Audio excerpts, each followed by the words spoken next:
آپ جس سے بھی سوال کریں گے، آپ کام کرتے ہیں، محنت کرتے ہیں، جد و جہد کرتے ہیں، ہر حوالے سے کوشش کرتے ہیں، کیوں کرتے ہیں؟ تو ہر شخص کا یہی جواب ہوگا کہ میں خوشی چاہتا ہوں۔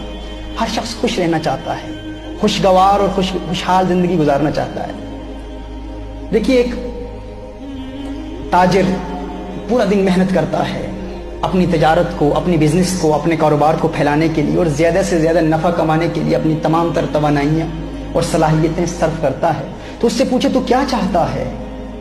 ڈیپ ڈاؤن اپنے دل سے بتا کہ تیری خواہش کیا ہے، تیری تمنا کیا ہے، تیری آرزو کیا ہے، تیرا ہدف کیا ہے، تیرا موٹیو اور منتہا نظر کیا ہے، حقیقتاً تو کس چیز کا متلاشی ہے؟ وہ بھی کہے گا خوشی چاہتا ہوں۔ ایک مزدور جو پورا دن صبح سے شام تک پسینے میں شرابور ہو کر محنت و مزدوری کرتا ہے، اس سے بھی پوچھا جائے تو کیا چاہتا ہے؟ وہ بھی خوشی چاہتا ہے، وہ بھی ایک خوشحال زندگی گزارنا چاہتا ہے۔ ہر چند کے مختلف لوگ مختلف چیزوں میں خوشیاں تلاش کرتے ہیں۔ ہر شخص کی اپنی فکر ہے، اپنا نظریہ ہے۔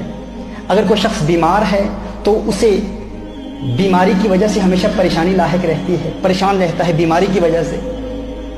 وہ چاہتا ہے کہ بیماری دور ہو جائے، پریشانی دور ہو جائے گی، پریشانی دور ہو جائے گی تو خوشحالی مل جائے گی۔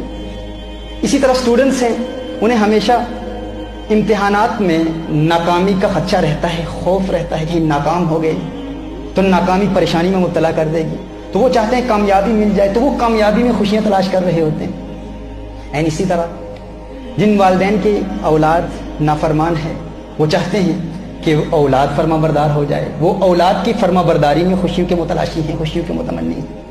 اسی طرح اگر کچھ لوگ گھریلو ناچاکیوں اور اختلافات کا شکار ہیں تو وہ چاہتے ہیں کہ یہ تنازعات و اختلافات ختم ہو جائے تو ہمیں خوشیاں مل جائیں گی۔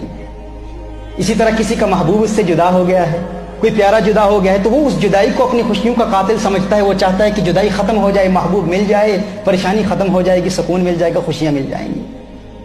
کسی کے دشمن ہیں، دشمن کا خوف لاحق ہے، وہ دشمن پر برتری حاصل کرنا چاہتا ہے کہ کسی طرح دشمن پر برتری حاصل ہو جائے گی تو خوشی مل جائے گی۔ یعنی ہر شخص خوشی تلاش کرتا ہے، البتہ خوشی جس میں تلاش کی جا رہی ہے وہ وسائل اور اسباب اور ذرائع مختلف ہو سکتے ہیں، لیکن الٹیمیٹ گول، منتہا و نظر، ہدف سب کا ایک ہی ہے کہ خوشی مل جائے۔ یعنی انسان خوشی کا متلاشی ہے، خوشی چاہتا ہے۔ اب یہ خوشی چاہتا کون ہے؟ انسان چاہتا ہے نا خوشی۔ تو سوال یہ پیدا ہوتا ہے انسان ہے کیا؟ انسان کی تعریف کیا ہے؟ تو یاد رکھیے، انسان دو چیزوں کا مجموعہ ہے، ایک انسان کا جسم ہے اور ایک انسان کی روح ہے۔ اور حقیقی خوشی انسان کو اس وقت ملتی ہے جب انسان اپنے جسم کے تقاضے بھی پورے کر رہا ہوتا ہے اور روح کے تقاضے بھی پورے کر رہا ہوتا ہے۔ اگر آپ چاہتے ہیں نا کہ خوشی مل جائے، خوشی کہاں ملے گی، کیسے ملے گی، تو یہ جاننا ہمارے لیے ضروری ہے کہ خوشی حاصل کون کرے گا؟ خوشی انسان حاصل کرے گا نا۔ تو یہ جاننا بھی ضروری ہے انسان کیا ہے۔ انسان دو چیزوں کا مجموعہ ہے، ایک انسان کا جسم ہے اور ایک انسان کی روح ہے۔ ایک جسم ہے اور ایک انسان کی روح ہے۔ ہمیں جسم کو بھی خوش کرنا ہے اور روح کو بھی خوش کرنا ہے۔ اگر جسم کے تقاضے پورے کریں گے تو جسم خوش ہو جائے گا، روح کے تقاضے پورے کریں گے تو روح کو خوشی ملے گی۔ اب سوال یہ پیدا ہوتا ہے کہ جسم کے تقاضے کیا ہیں، روح کے تقاضے کیا ہیں؟ اللہ عز و جل جسم کے متعلق قرآن کریم میں ارشاد فرماتا ہے نا کہ اللہ عز و جل نے اس جسم کو اس مٹی سے پیدا فرمایا۔ یہ جسم کیسے بنا؟ اللہ فرماتا ہے وَمِنْ آيَاتِهِ أَنْ خَلَقَكُم مِّن تُرَابٍ۔ اللہ عز و جل کی نشانیوں میں سے ایک نشانی یہ ہے کہ اللہ عز و جل نے انسان کو اس مٹی سے پیدا کیا، اس دنیا سے پیدا کیا، اور جو جہاں سے پیدا ہوا، جو جس چیز سے بنا، وہ اسی کی طرف لوٹ کر جانے والا ہے۔ انسان اس دنیا کی مٹی سے مارز وجود میں آیا تو وہ انسان اسی دنیا کی مٹی میں ہی لوٹ کر جائے گا۔ قرآن میں خلا کی کائنات فرماتا ہے مِنْهَا خَلَقْنَاكُمْ وَفِيهَا نُعِيدُكُمْ، کہ ہم نے اسی سے تمہیں پیدا کیا اور اسی کی جانب تمہیں لوٹائیں گے۔ یعنی جو جہاں سے آیا ہے وہیں لوٹ کر جائے گا۔ اسی طرح اللہ عز و جل نے روح کو بھی پیدا کیا۔ اب سوال یہ پیدا ہوتا ہے یہ روح کہاں سے آئی ہے؟ اللہ فرماتا ہے وَنَفَخْتُ فِيهِ مِنْ رُوحِي، اور جب ہم اپنی جانب سے ایک خاص معزز روح پھونک دیں، یعنی روح کہاں سے آئی ہے؟ اللہ فرماتا ہے یہ اللہ کی جانب سے ہے، روح اللہ کی جانب سے آئی ہے، اور جو اللہ کی جانب سے آئی ہے وہ اللہ کی طرف لوٹ کر جائے گی۔ اِنَّا لِلَّهِ وَإِنَّا إِلَيْهِ راجعون، قرآن کریم میں ہے نا الَّذِينَ إِذَا أَصَابَتْهُمْ مُصِيبَةٌ قَالُوا إِنَّا لِلَّهِ وَإِنَّا إِلَيْهِ راجعون، وہ کیا کہتے ہیں کہ ہم اللہ کے لیے ہیں اور اللہ کی جانب ہی لوٹ کر جانے والے ہیں۔ یعنی جو جہاں سے آیا ہے وہیں لوٹ کر جائے گا۔ جسم دنیا سے آیا ہے تو جسم اسی دنیا کی مٹی میں لوٹ کر جائے گا، روح اللہ کی جانب سے آئی ہے اور اللہ کی جانب لوٹ کر جائے گی۔ اب دیکھیے جو جہاں سے آیا ہے وہیں لوٹ کر جائے گا اور اس کی غذا بھی وہیں سے آتی ہے. جو جہاں سے آیا ہے وہیں لوٹ کر جائے گا اور جہاں سے آیا ہے اس کی غذا بھی وہیں سے آتی ہے. اللہ عز و جل نے انسان کے جسم میں کچھ تقاضے رکھے ہیں. انسان کے جسم کی چند ریکوائرمنٹس ہیں.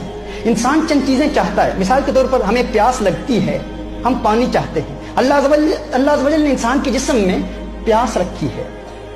اب پیاس کا تقاضا اللہ عز و جل نے انسان کے جسم میں رکھا ہے. جب تک انسان کی پیاس بجھتی نہیں ہے انسان خوش نہیں ہو پاتا, پریشان رہتا ہے. انسان کو بھوک لگتی ہے تو پریشان ہوتا ہے.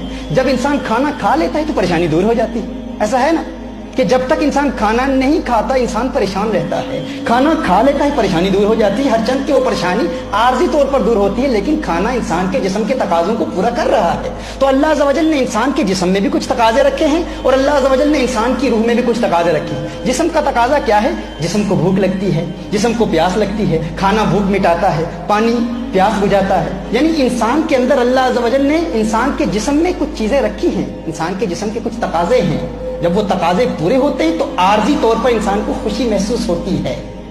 اس طرح انسان کے جسم میں اللہ عز و جل نے چند تقاضے رکھے ہیں. اسی طرح اللہ عز و جل نے انسان کی روح میں بھی چند چیزیں رکھی ہیں. جس طرح انسان کے جسم کو پیاس لگتی ہے, بھوک لگتی ہے, اسی طرح انسان کی روح کو بھی پیاس لگتی ہے, بھوک لگتی ہے. روح بھی پیاسی ہوتی ہے, روح کو بھی بھوک لگتی ہے. جس طرح انسان کے جسم میں کچھ تقاضے ہیں اسی طرح انسان کی روح میں بھی کچھ تقاضے ہیں. لیکن ہمارا المیہ یہ ہے, ہمارا مسئلہ یہ ہے کہ ہم جب بھی پریشان ہو جاتے ہیں تو پریشانی کو دور کرنے کے لیے ہم جسم کے تقاضے پورے کرنے کی حتی الاستطاعت کوشش کرتے ہیں لیکن روح کا تقاضا پورا کرنے کی ہم کوشش ہی نہیں کرتے. ہمیں علم ہی نہیں ہے کہ ہماری روح چاہتی کیا ہے. ہمیں اس بات کا علم ہی نہیں ہے کہ ہماری روح کا تقاضا کیا ہے, ہماری روح کی خواہش کیا ہے, ہماری روح کی تمنا کیا ہے, ہماری روح کی آرزو کیا ہے, روح کیا چاہتی ہے, روح کی خواہش کیسے پوری ہوتی ہے, روح کی پیاس کیسے بجھتی ہے. ہمیں اس بات کا علم ہی نہیں ہوتا. اور خوشی, الٹیمیٹ بلیس, حقیقی سکون, سکینہ قلب, طمانینت قلب, انر ٹرانکویلٹی, یہ انسان کو اسی صورت میں حاصل ہوتی ہے جب انسان جسم کے تقاضے بھی پورا کرے اور انسان روح کی خواہشات بھی پوری کر رہا ہو. روح کی پیاس کیسے بجھتی ہے؟ فرمایا وما ارسلناک الا رحمت للعالمین, محبوب ہم نے نہیں بھیجا آپ کو مگر تمام جہانوں کے لیے رحمت بنا کر. یہی وہ رحمت للعالمین ہے, ان سے پیار ہو جائے روح کو سکون مل جاتا ہے. یعنی حضور اکرم صلی اللہ علیہ وآلہ وسلم کا پیار انسان کو دائمی خوشی دیتا ہے. یہی روح کی غذا ہے.